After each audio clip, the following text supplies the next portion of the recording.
Talking to Dorothy Bolden, August 31st, 1995, Atlanta, Georgia. Yeah, with the people I work with. Um, let's go back into the past to start with. Huh? Can you tell me when and where you were born, please? Oh, tell the people. Let me get up close to you, because sometimes I'm hard of hearing, baby. Okay. I want to ask some stuff about your childhood. My childhood? Yeah, before we get on to the Oh, my other stuff. childhood was a sweet childhood. I was but two of us children. And we was the first grandchildren, boy and a girl. And I had a grandfather that just had came out of slavery. Uh-huh. And he was ticker pink because he had two grandchildren. And he picked me to be his lover. And we didn't have a hardship because we had our grandparents bringing food to us back and forth up here. Like canned goods, like the canning and vegetables, green beans and things been canned. And so we didn't have no food problem whatsoever. Where did they live? They lived in Covington. And you lived up here in Atlanta? Yeah, and we lived up here. Mm-hmm. And what year were both you of us was born at home with my mother. We was born over there in Vine City. Oh, at home? Uh-huh. My mother didn't trust the hospital. That's right. Well, some babies had got mixed up down there. And she didn't want to go to no hospital. What year was that? What year was that? That was back up in the 20s. You're not telling the exact. Yeah, I ain't going to tell you the exact date. But she didn't want to have us in the hospital. She had us at home. And we was birthed at home. The boy was first and the girl was last. And she said she wasn't having no children. And she didn't. So we was back and forth, to my grandfather's parents to back to home, back to grandparents. I went to school there and I went to school here. So it was during the Depression, we had to survive. And we didn't have a grumble. I could see my grandfather now coming up Decatur Street in the wagon. He was bringing us food, and eggs and stuff like that, and bacon, and slabs of bacon, and country ham. Oh God, I didn't have breakfast this well, morning. you had good eating, and if you didn't have anything else, you had good eating. And everybody that immigrated up to Atlanta, they have a room. You didn't have a house. You had a room because you couldn't afford to get a house. And it was always with some friends that come before you came, or some of your relatives came. And we had relatives scattered all around Fishburg, Summer Hill. We had them scattered everywhere. Because that's the me answer this phone, baby. You couldn't find jobs. And you took any kind of job, My mother took in laundry. My daddy was a chauffeur. And, yard man, and he asked and he did a little everything, cooking and everything else. So my mother went into cooking too with him. And because the whites began to come, the Jews stayed over there in Summer Hill, so you could do the laundry. They liked for you to do the laundry for them. And not too much of a housework with laundry. You had more laundry than you had anything else. So everybody in the house had somebody they was working for, And we children to go get the laundry and the wagon. And we carried back in the wagon. And did you have a horse? Did you have a horse? No, we had a little wagon you pull. Little pull wagons. With the little ham to it. And Kelly Street. It was Jews. And Jews owned everything on George Avenue. That's when they was coming in, see. They was coming in at that time. And that's where they settled all around a bit by the state capitol. And all down in part of Summer here, almost the east of Atlanta. And so everybody had a little chip. You probably make $1.50, $1, according how much laundry and linen they had. And you had to iron that by charcoal. How'd you iron by charcoal? Well, you have heavy irons, you know, Yeah. and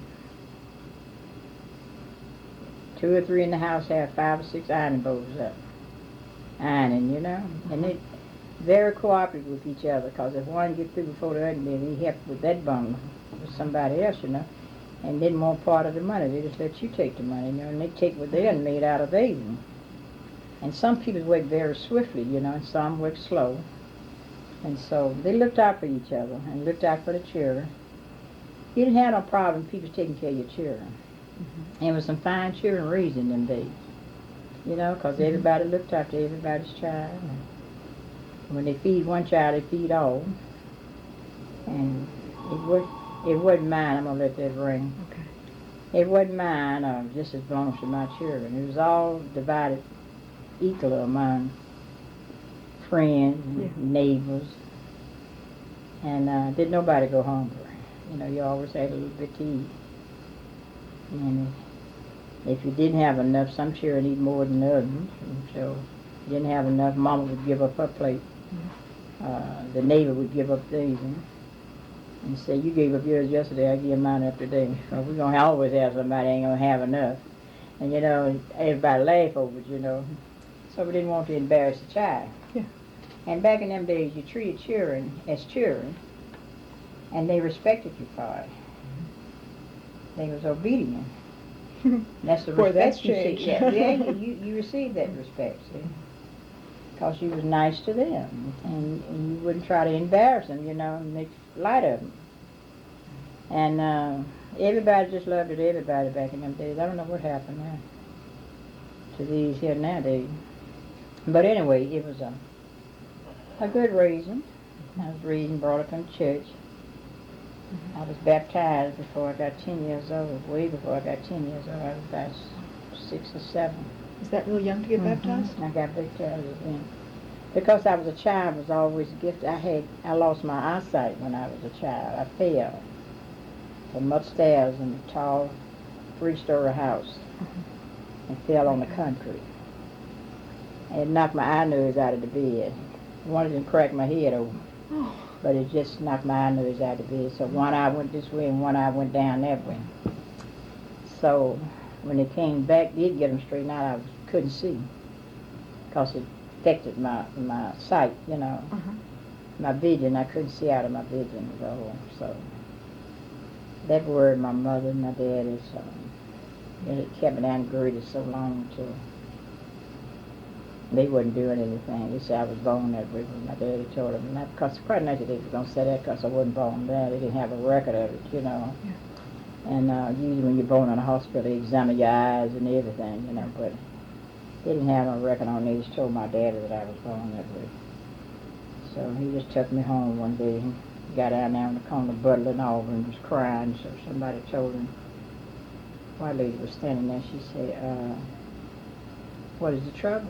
And she told him what was the trouble. He said, I've been had my baby up there almost in and out for a year, and they did nothing for her. And she can't see. So she gave him the name of a specialist, and he carried me to the specialist. So they treated me. And very nice doctor. I'll never forget him. But he's very kind. And he bandaged up my eyes. And with light, you know, when you don't care how you can't see, you got a blend of light comes into your eyes. So he bandaged them up. And he started giving me shots, painful shots, on each side of my back here. And it's very painful. Because, see, I know it lies back here. And that's where I fell. And they was just out of it. He was trying to get the nerves to move. And the nerve was so weak that he couldn't make a move like he wanted. So that treatment went on for a pretty while. But finally one day, I told him I wanted to get up and go outside. He said, no, I don't want you to go out there. The light's too bright out there. There's daylight out there. And he said, you stay in here. He said, I want to keep the shades down so the light won't come in. So he said, because I'm going to change your bandage this morning. He said. So when he changed it, I seen what color bedroom suit my mother had. She had a green one, a real light green bedroom set. And it was pretty, because back in them days they had different color bedroom sets. And he said, "You see that?" I said, "Yeah, I see that." He said, "Let me put the bandage back on." I told him I didn't want to put it back on, because that looked good to me. So he said, "No, I got to keep it bandaged till it gets strong. It won't do no damage to it." So I kept it on for a while, so finally got off, and I was cockeyed. But, well, how- And he But- said, "We couldn't see that when he first took it." He said, "You couldn't tell that when you had that first bandage off. But when the second came off, that's when they was crossed." Oh. And he said, "Oh my gosh. What can I do about that now?" He said, "Oh," he told my mother to bring me to his office, and he'd be waiting for me. So he let us in. I had to go through the back door. But we got in there. But anyway, he bandaged him up again and told Mama, he said, "Now I'm going to cross him up this time. Tape." And he did. He crossed him up. And I went back home. I was crying because I could see a little, and I enjoyed what I seen. And I didn't want to lose that, see. So my mother cried. She was crying. She prayed. I could hear my mother pray every night. Because I was the oldest girl, and she didn't have those two children. And she's my child messed up for life now. And she just really thought that I wasn't going to be able to see nothing. I was going to disfigure my face, and she didn't want that. Was your father? Did your father give up hope, or was he still? No, either one of them. She would say that when people's come in, people's have to put the sadness on somebody else, that who would listen to it. So, but anyway, I got all right. Yeah. I got a chance to go to school for a while, but It must have felt great. it started giving me a lot of trouble because it started running real bad, water. It's like I was crying sometimes. And I couldn't see nothing, when water get in your eyes, you can't see nothing. And I told her I couldn't see too good. When I read in school or write, I look at some white paper. And he told her, he said, "Yeah, I wanted to tell you that, but I didn't want to discourage you right after this thing." And he said, "I was going to tell you that later on, that she's going to have problems." And I still have problems. Mm-hmm. When did you get glasses? Hmm? When did you get glasses? Oh, I've been wearing glasses all the time. The whole time. I took them off myself when I got to coding. And that did a lot of damage to them, too. I should have took them on and make them strong, make my vision strong. Yeah. And my nerve built up better, but I kept them off. What school did you go to? But I got some new ones. I just left the way you get accustomed to a pair of glasses, you misses them when you put it. I done broke these, and this ain't gonna let me talk. Put it over there. Moving. After that, and I stayed in school till I got out in 11th grade. I didn't go for 11th grade. Back in the days, we was going to school. What school did you go to? Washington High. We didn't have but one high school. We had a junior high, David T. Howard. And what was Washington High like then? What was Washington High like then? Oh, it was a very good school. Very good. You didn't have as many children as you got now. When my children was coming on, or the children before then, you had a few children. Everybody knew everybody's child just about it, because there were so few children. And you had to walk a long ways. You had to walk from Summerhill to Washington High. It's quite a distance, isn't it? Oh, yeah. You had to get up early to be dark when you were leaving to go to school. But nobody never bother you. You didn't find children dead, and you didn't find... Everybody was kind and respectful to children back in them days, because children were respectful to them. What you give is what you receive. And we was taught that. It's where you carry yourself. And so that was very clear to us. We didn't get out of line. I tell you that. Did you get courted by any boys? Oh, I courted when I got time courting, but I've never been a girl that jumped at boys. I was very skipper about boys. And I wasn't, as my mama said, a fast girl. I was a very slow-acting girl. I was more like a mother-type child. I loved the people, and I was always around older people. And I always was doing something for them. Whatever they asked me to do, I would do. And I wasn't a street-walking girl. I liked to dance.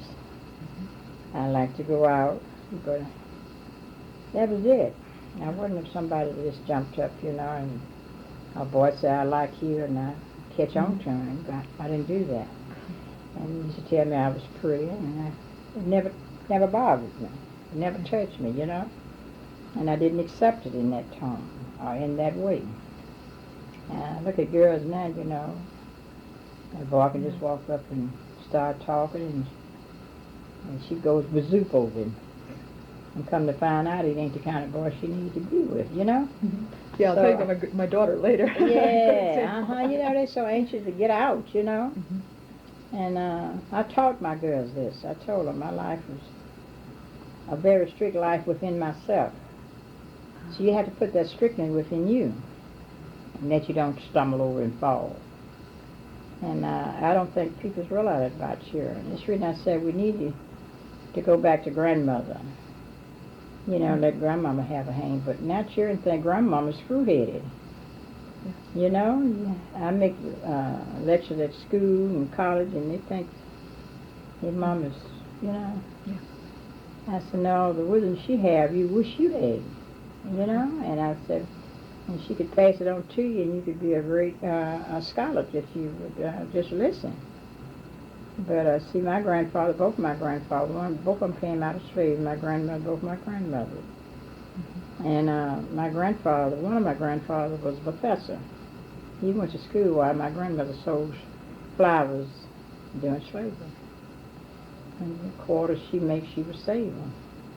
She sent him to school, and he got to be a preacher, minister, and then a teacher, and then the principal. He had to be all three of those in order to take care of the children that was left in the classroom. You go to school in the country from 8 in the morning to 4 in the evening. You had 2 recesses, and just one classroom, and you had to divide that classroom up to different classes. And while you had one class teaching, you had the other studying. And so they turned out some pretty good children, Yeah. And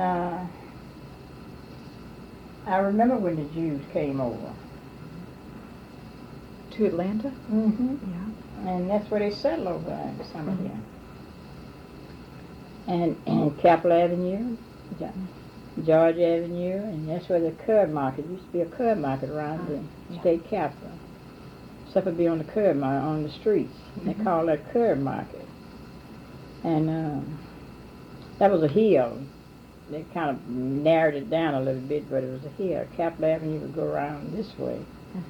And I look at it now and say, you can still see the Jew houses sitting up on that little hill when you come around the state capitol. Because see, they tore that down and put state buildings there. Yeah. So I remember all of that. You think about it, and you lay here and think about it at home when you're in the bed, that your history is still around you. It don't go nowhere. People may try to get rid of it, but it never gets out of you. And people don't realize that. If we go back now and study some of these people and look at them, listen to them talk, they can tell you a great deal about the city of Atlanta. I can tell you everything was downtown here, what corner it was on. But it's just saying that we got Northern comes in and upsets the whole systematic design of the city of Atlanta. The Yankees? Yeah. They come in with bright ideas, and and they're not going to stay here forever. And they tear up now. The best thing we had was here was the Terminal Station. What was that? And that was a train station. Okay. Beautiful train station. And they put the rest of the building up there. Now we don't have a business center worth nothing. And when I spoke this in Washington to the committee, that they could take the Union Station there and make it a visiting center. Because it's sin and shame, all these cities, I was traveling in with the government, all these cities now is getting rid of the train stations. I said, that ought to be a visiting center. It's a good I idea. said, well, it is. It should have been that, you know, and it's been in the heart of town. And now they want to bring the trains back and ain't got nowhere to put them. You see what I'm talking about? Yeah. So I just said, well, if anybody lived in a city, like I have lived in a city and traveled through other cities and looked at them, they're far different. Because northern cities is nothing like a southern city. A southern city is where roots was established and where the boundary of history begins. What else do you remember about Atlanta? What Oh, I places? remember about we were segregated and we couldn't go to different places. Mhm. Was there a movie And you know, theater? Buckhead was black once. No, I didn't. Yeah, Buckhead was all black once. And they was moved out of there. Everywhere we had a root at, they moved us out and turned it into another community. Wow. And that hurts. Hurts real bad. You think about that.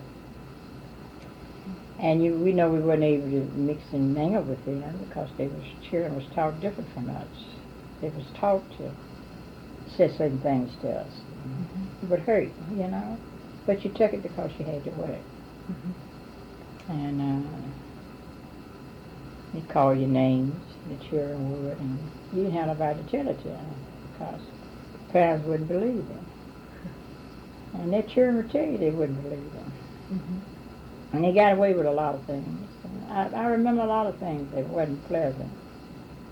But that's over there now. You live through it. Where did you go for the pleasant things? Oh, I traveled a lot when I was a young girl. I've traveled from different states getting jobs. Okay, tell Working me as a maid. I worked as a maid. Yeah. Well, everybody had a job that come in and see that I was a good worker.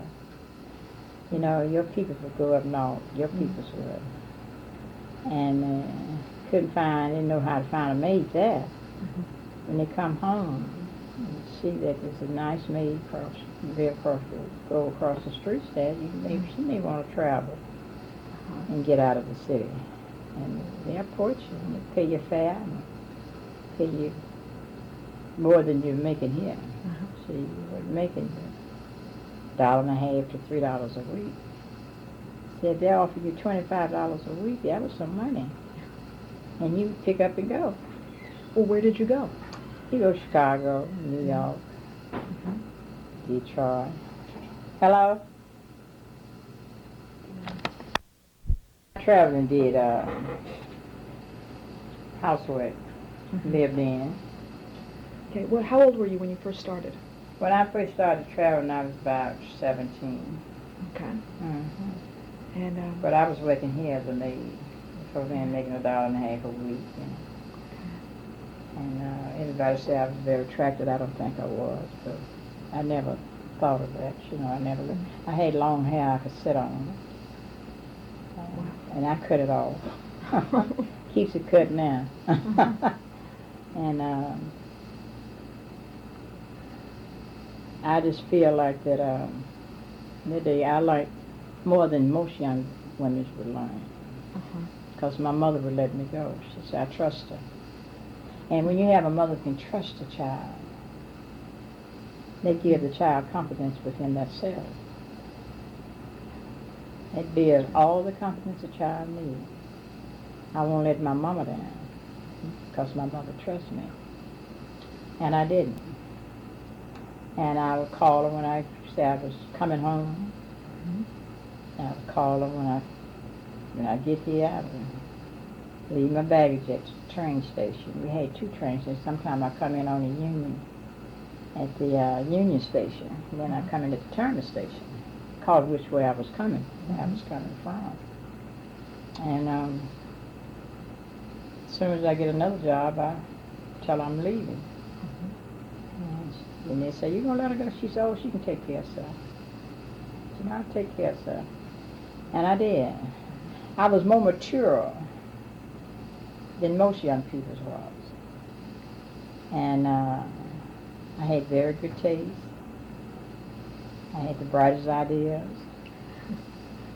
And as I told you, I wasn't a fast girl like boys or men. Nobody could tighten me off. Nobody could show me any money. I wasn't a money lover. And I'm that way now. I don't love money. Never have. And so I was able to do what most girls that leave home couldn't do. They couldn't resist the temptation that people would throw at them. And I could walk about it and forget it. Were you religious? Hmm? Were you a religious girl? Yes, I believed in God. I believed in Him very strongly. And I would talk to Him when I'd be walking. Just Him and I talking along.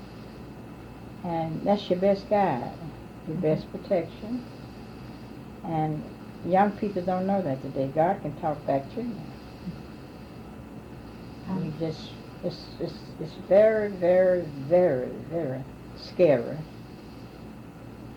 Sometimes when it starts off, it sounds like a thundering in the chest. But you really feel the spirit. And it makes you listen to it.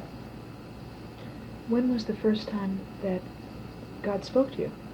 Hmm? When was the first time that you had this feeling that God spoke to you? Well, it's just when you meditate with Him, God can talk to you. God don't put Himself off on you. Always remember that, yeah. God never throws Himself to you. You have to throw yourself to God. God is the independent God. He's not going to give you no more than what you're asking for. If you don't ask, you don't get it. You have to want it, and you have to ask Him. And you got to believe that He would grant it. And that's how I was taken care of.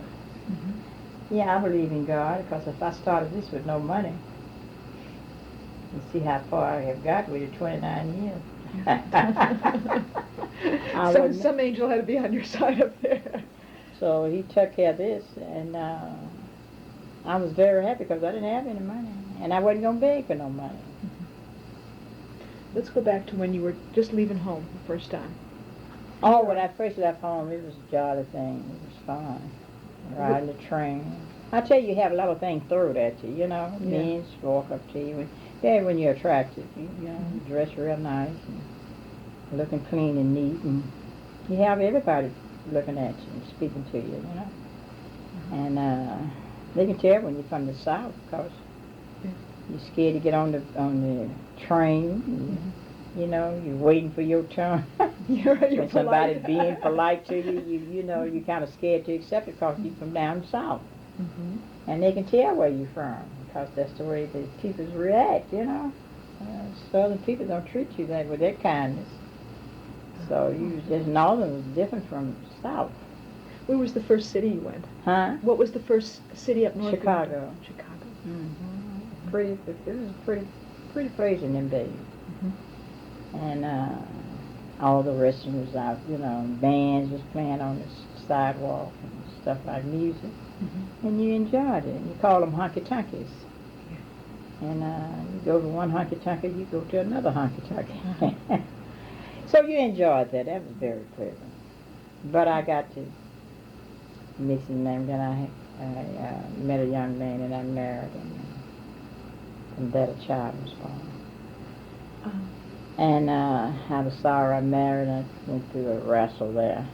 And so it was a long time before I married again. I come right back on the same traveling trip and met another man. But he was a railroad man. And that's my husband today. What's his name? Yeah. What's his name? Abram Thompson. See, I'm a Thompson, Dorothy Bolden Thompson. See all that thing. Some of it got Bolden on, some got Thompson on it. And in the books they got Thompson And so I never could leave them out sometimes. Sometimes I forget my name is Thompson. But Yeah, I know. then again, I said I better start using it. So, because you don't want to mix your career with your marriage. Yeah. That's a lot of women. See, I always have been liberated. I've never been a person that had to take orders from any man. My mama said I always been independent. You can't push it because you know how far you want to go. And that's true. And as long as you're not wild about life, you can guide yourself. See, people sit down, I sit down and talk to my children. My children is just as easy going. They're just like I was, and I remained crazy, and I didn't have no problem with them. It was coming out. My boys the same way. I had bed babies, and they still bed babies. They're grown men and women now, but they go to bed early. And I trained them that way. There's nothing in the streets that's going to help you when it's dark. What years were your kids born in? What years were your children born in? My children was born in 50, and I had one born in 41. That's one that's done retired now. It's going on 55. But I feel that we don't put enough effort behind the children. You're too busy getting caught up in other things. Now, I married a man this time that really loved his children, and when I had to go somewhere, he kept it. And that's sharing. You go to bed, you get your homework, you go to bed, and get a night's sleep, and get up the next morning, you're ready to go back to school. You have to make good grades. You have to work just as hard. What one can do, you can do better. You don't copy from nobody. You have to think through your own. And if you don't think, God's what I give you, it may not be right. So you're going to have to learn to use your computer, which is your brains. And if you're looking at something, you're x-raying it, and you can see what you need to do. So I taught some good while I was out here fighting in civil rights. I had to have somebody that I could trust with my children. I trusted my husband with them. I had my grandmother die. And that was a great deal of help. Then Your grandmother was still around? Yeah, my mother was living too. And that was a good thing to have. Because they double-deck what you said. And that helps. Yeah. You'd be surprised to know how your mother can help guide your children. You think your mother still got those. That's old time. But old time, if you examine yourself, you didn't get into anything, did you? You didn't get into no trouble. You wasn't running wild. You wasn't anxious to go and do things. But these children now is more eager, and God got you prepared for this too. He told you if children going to be more weaker to hear this temptation, and more wise that you accept it. And that's what they are. And so we can't fault anybody but ourselves for it, because we didn't give the right teaching and the right guidance. And so we need some help. And God always asks you not to leave me out of raising your children. They are mine first. He let you know that. And so I had a lot of help from God with my children. So you were lucky you had your grandmother, your mother, and That's God. what I'm saying. I said I had a lot. He left a lot prepared for me to be able to go on. I participated in PTA all the way through the school. I was in the schoolroom about 3 times a week. I really was. That's wishing him a happy birthday. So he'll be in a few minutes. But I set up sometime then and smile over it. I said, oh, wasn't it a beautiful life to live with 6 children? I had 9, but 6 of them was living. Boys or girls? The 3 girls are dead. 3 girls living. And 3 3 boys. boys are living. And so I'm proud of them. They don't give me no trouble, and I don't give them any. They married and got their own wives. My oldest son just got married. And that's somebody set in their own ways that him and his wife got to work out. I don't have to work it out. You know, because the main way to get in his 50s to marry, you got to accept his way. Mm-hmm. So I don't interfere with that. Of course, some of them are set in their ways from their 20s, too. Yeah, that's what I know. Where That's a they little are, different. because their mother, you know, they think everything ought to be like mama. But see, mother forgot to tell them, don't look for anybody like me. Ain't but one me. Mm-hmm. And that's what I used to tell my children, ain't but one me. You're not going to find anybody else out there like me. So don't go looking for nobody like that. And learn to do your own laundry, learn to do your own housekeeping and your own cooking. Because I won't be around you forever. So that's why I say you look for yourself. You know, I tell young people that I was counseling here that don't looking for mama. And I want a wife just like my mama. You'll never find her. And I tell them that now. Today, if one, when they come up to me, I say, nobody like your mama. And what God gave mama, he ain't going to give it to your wife. And that's true. Mm-hmm. So God don't give two people the same thing. So you ain't going to find it where they can divide it up with you. So I think this is the most important thing. I worked for maid for all my life. I loved the children, loved the babies, and my most job was babysitting babies, and I did what you call nursemaid, take care of the child and his clothes and their rooms, and fix the food. Were the people you worked for very rich? Yeah, they was rich people. There wasn't no poor people now. I worked for one or two poor people, and they was more nicer than the rich people. They paid more money. And that's where you made your money with poor people. That's funny. Because they had to work and had to have somebody to see after children. They didn't have daycare. They didn't have a place they could live. And she probably him and her moved here when they first got married. And see the mother living somewhere else. And she didn't come to on Christmas, Thanksgiving. From Thanksgiving she'll live here to Christmas. When Christmas holidays over, she leave it. And they needed somebody to see after the child year round. And they paid you more than, well, you was making 25, you made 50. Because you were doing all the work. See, you was doing the cooking, the cleaning, and seeing after the babies, and the children. You had one or two more you had to see after. And if they had it in school, you had them to be worried with, you know. And so you were playing the role of a mother, as well as the cook, as well as the laundry lady, as well as the housekeeper, and as well as guiding the children. So you had a lot of children I worked for that know about birds and bees when they got 16 and 17 years old.